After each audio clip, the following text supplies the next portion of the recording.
from it and we've improved from it. But, you know, every campaign, I think, learns from things that don't go as well as you'd like. Yes, Laurent.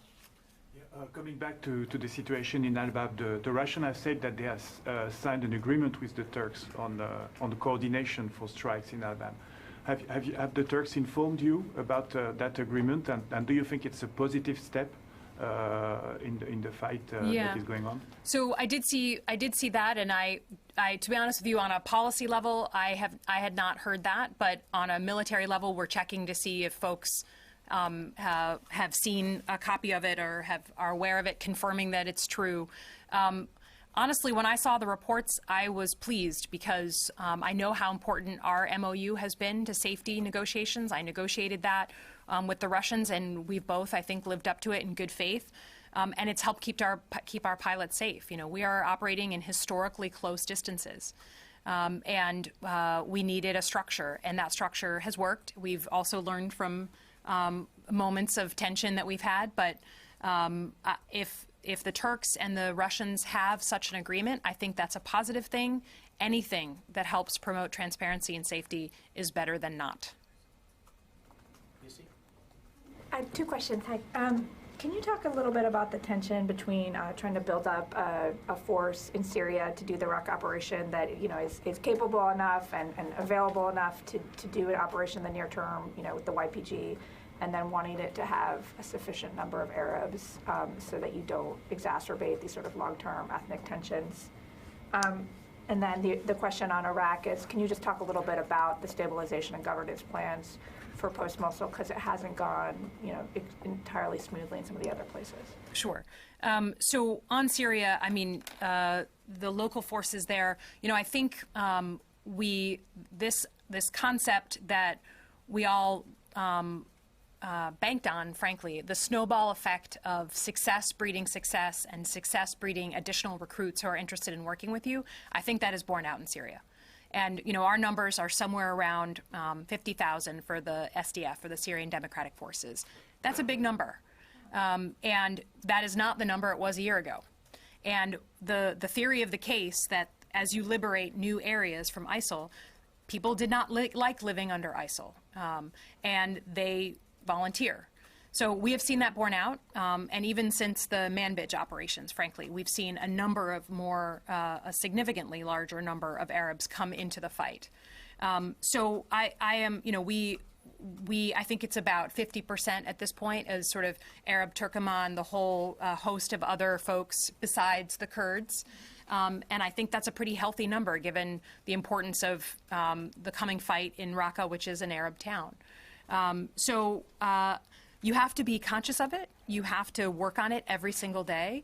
But I think that theory of the case that success breeds success has borne out. Does Manbij, like the aftermath of Manbij, make you worried? Because there have been some tensions there about who's in control and stuff. You know, I think, again, it just sort of hits on my governance point. I mean, that's tension comes when people don't know who's going to be in charge and how they're going to govern. So that's the importance of being transparent about those kinds of things. So I'm not worried. I think that people on net absolutely prefer the SDF to ISIL. And I think we've seen that borne out.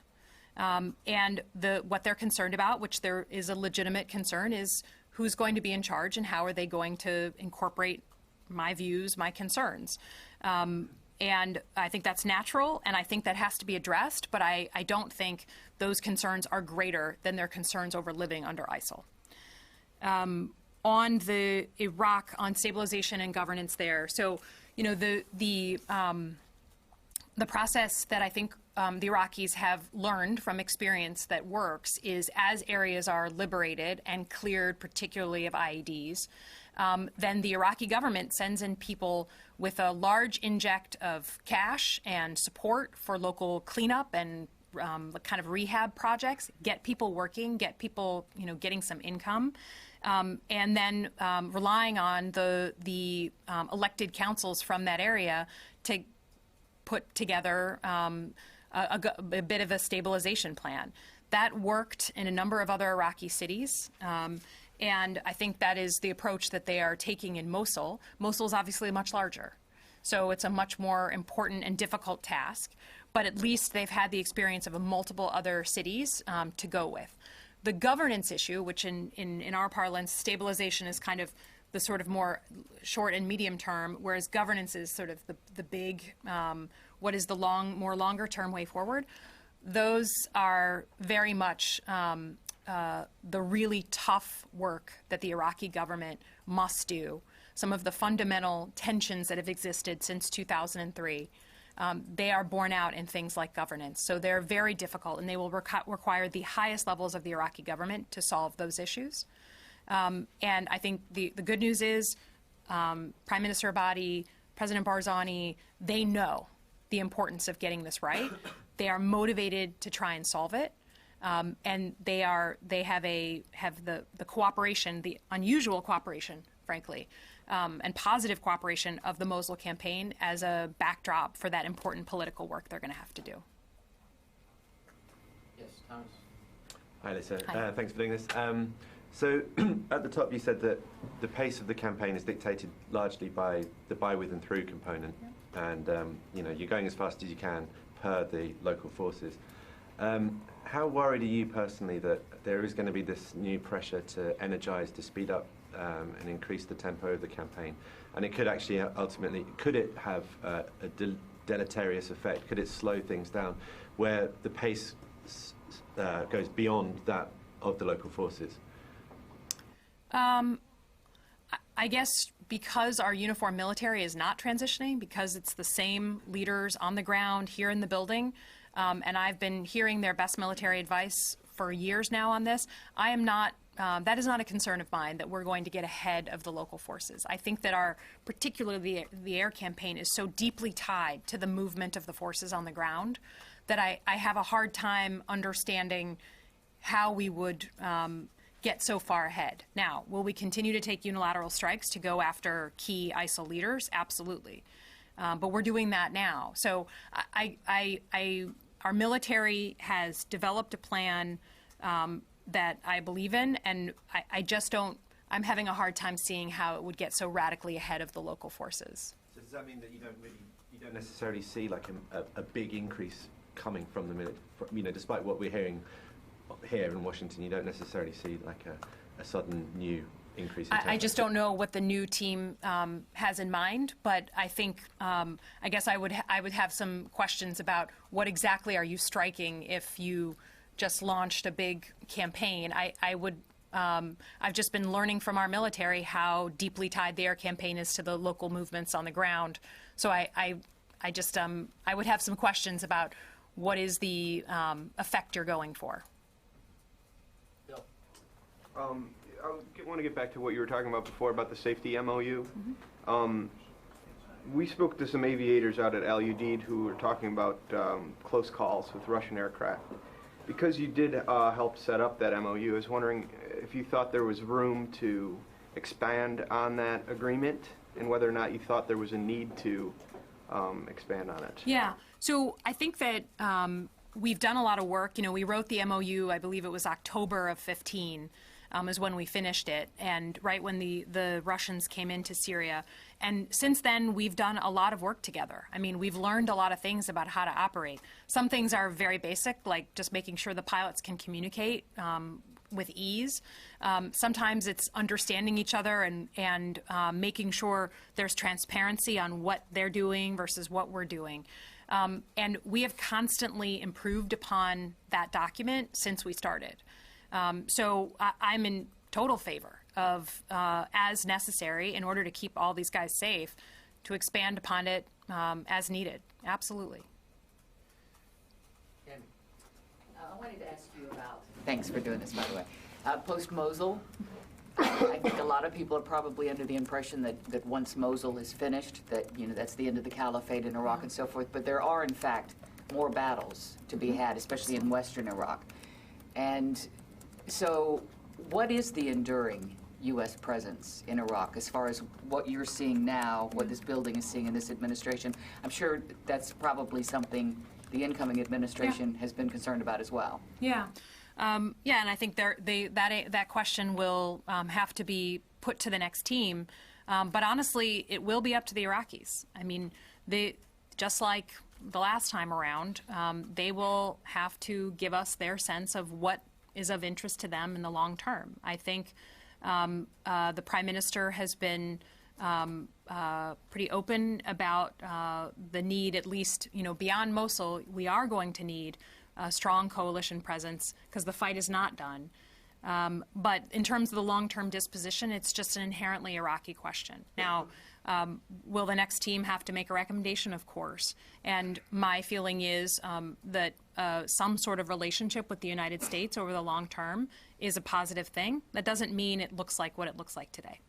But I think, again, because of the lessons we've learned on needing a lasting defeat, this is not something that's a short-term conversation.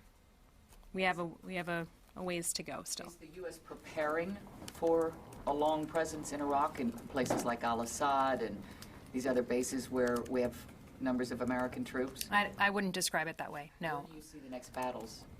Well, I mean, all you have to do is look at a map and that sort of inkblot chart that is always out there, and where is ISIL? They are in western Iraq, and that border needs to be reestablished. I mean, this is an issue of Iraqi sovereignty, and right now we have some areas that still remain an open an open place, an open plain, and we've seen ISIL in the past exploit that. We are trying to cut that off. The Iraqis are very focused on how do we get to the border after Mosul, and I think that to me is where I will be watching from the sidelines as you go up the valley and try to reestablish some sort of traditional border. Will they have enough forces with Mosul having to be held at that point? Well, that's why stabilization and governance is going to be so critical, because they need forces to be shifted around Iraq and to focus on other battles. And I think the Prime Minister gets this intimately, that he does not want Iraqi forces, Iraqi army forces in a downtown area. He knows that that is not healthy, and that's a great thing. But you need to have enough police forces, hold forces, and the city needs to be stable enough that other forces can be moved to other battles. And that's why stabilization is so critical.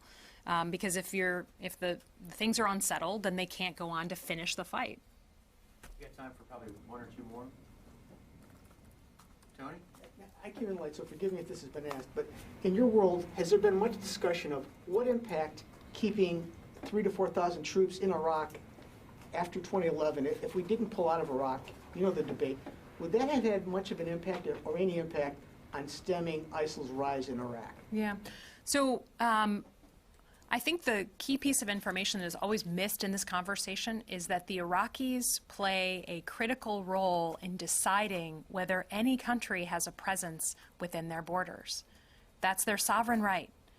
And the Iraqis at that time, their political process did not support a U.S. presence. So whether we should have, could have, all that is, I don't want to say it's moot, but it is certainly needs to be looked at as deeply affected by what the Iraqis decided at that time. Now, we have new leadership. We have a new relationship with them. The question will still go to them. It is their country, so they will have to make that decision. But I think the debate on should we have, could we have, all that kind of stuff, always they leave this big part out, and that's the Iraqi government and what the Prime Minister wanted and didn't want at that time. Well, she did not want U.S. troops with the parliament. I mean, the political system could not support, at that time, an enduring U.S. presence. Those of you who know Iraqi politics well, you can go into the details of it, but the Prime Minister and the parliament together could not support that. So anybody who claims that the Obama administration lost Iraq, it's an irrelevant argument unless you factor in the Iraqi politics? Yeah, I think that argument is premised on the fact that we would be an occupying power into eternity, that we could just decide to be in a country without the permission of the people, and somehow that would be good for us, that our folks would be safe. Both legally and security-wise, I think that is a misperception. And, that's... All right. Still take some questions? Yeah, I will. That's what I'm trying to leave time for that. We have a promotion ceremony. I know, that's what I'm afterwards. asking. I'm trying to keep it. Corey. On Syria, on the SDF, it sounds like you've had a pretty good influence